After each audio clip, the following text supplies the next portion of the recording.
Hi everyone, and thanks for joining us tonight on UCTV News. I'm Regan Schiappa. The UConn community is mourning the loss of a student who died in a car crash on Wednesday night in Tolland. State police say Nathan Sterling of Ellington lost control of his vehicle and veered off the road into two trees. Sterling was the only person inside of the vehicle and was not wearing a seatbelt. UConn spokesperson Stephanie Reitz says Sterling was a recent graduate from Manchester Community College who transferred to UConn this semester to complete his economics degree. UConn students affected are encouraged to seek support at mental health services. More sad news now as a former UConn equestrian captain died this week in an accident involving a horse. New York State Police say 23-year-old Samantha Calzone of Greenwich was reared off of the horse she was riding, and then the horse fell on top of her. She was pronounced dead on the scene. The accident happened in Dover, New York, about 2 hours away from stores. Students, who enjoys studying outside? Well, you're in luck. UConn's Information Technology Services have expanded coverage of the wireless network to more outdoor areas. The main areas to be better serviced are Fairfield Way and the grassy area in between the Union and the Benton Museum. The project is expected to be complete by Thanksgiving break. Mirror Lake is looking a little bit different this year, missing one iconic landmark. Does this spot look different to you? Unfortunately, the swing tree that has been on campus at this Mirror Lake location was chopped down on June 25th. The infamous swing tree died after reaching its 70-year lifespan. This tree was a place where students could hang out, swing, and escape from the stresses of school. I think it was a really nice place for people to go when they were stressed out. I know finals week it was pretty important, and they had a box where people could write their feelings and how they felt. Wes Ayers, the head of landscaping at UConn, stated that they made an effort to revive the tree by giving it a deep root fertilization treatment, but it didn't take. And although the atmosphere won't be the same, the tree left lasting memories for many students. I remember one of my friends a couple weeks into first semester broke one of the branches on it because he climbed too high. Good memories, Yeah. It was just a nice place to sit by the lake and kind of relax and swing on the swings. There may be a possibility of replacing the tree. There are currently descendants of the tree being cultivated, bringing hope of planting a new one once they are strong enough to stand on their own. It's sad saying goodbye to a tree that many UConn students loved, but there's hope for a new one to be planted. Reporting for UCTV News, I'm Regan Schiappa. UConn President Thomas Katsouleas announced Tuesday a 19-person search committee tasked with finding the next provost and executive vice president for student affairs for the university.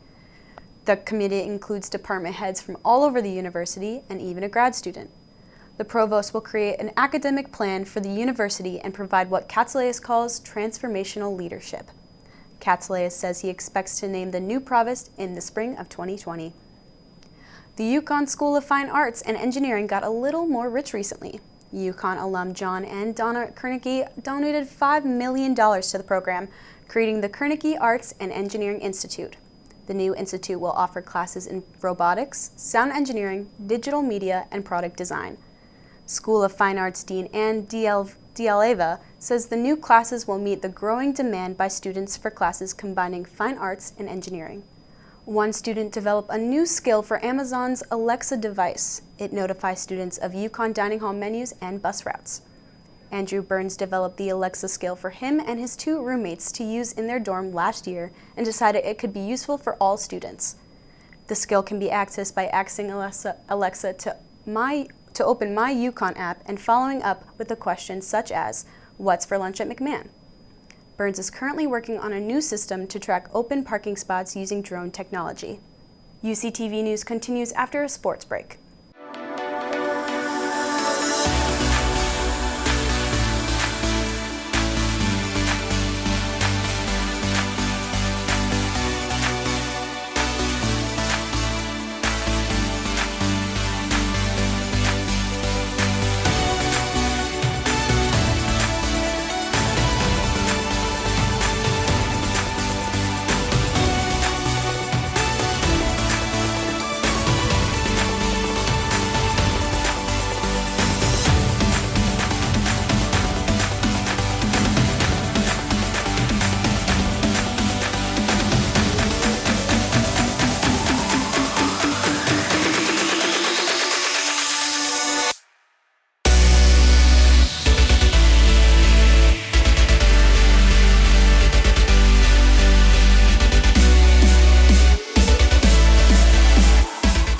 Now an update on a story we first brought to you back in March. The grace period for Mansfield merchants is over. Plastic bags are no longer allowed.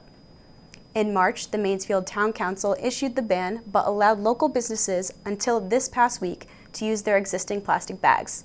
Now shoppers will have to bring their own bags. Over the summer, the state issued a 10-cent tax on plastic bags, but Mansfield law will take precedence. Those in need of reusable bags can find them for free in the offices at the town hall in Mansfield.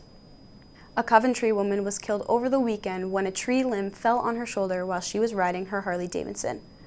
Police say 24-year-old Aubrey Ashley Premo was riding her motorcycle shortly after 1 p.m. on Route 89 in Mansfield when the freak accident happened.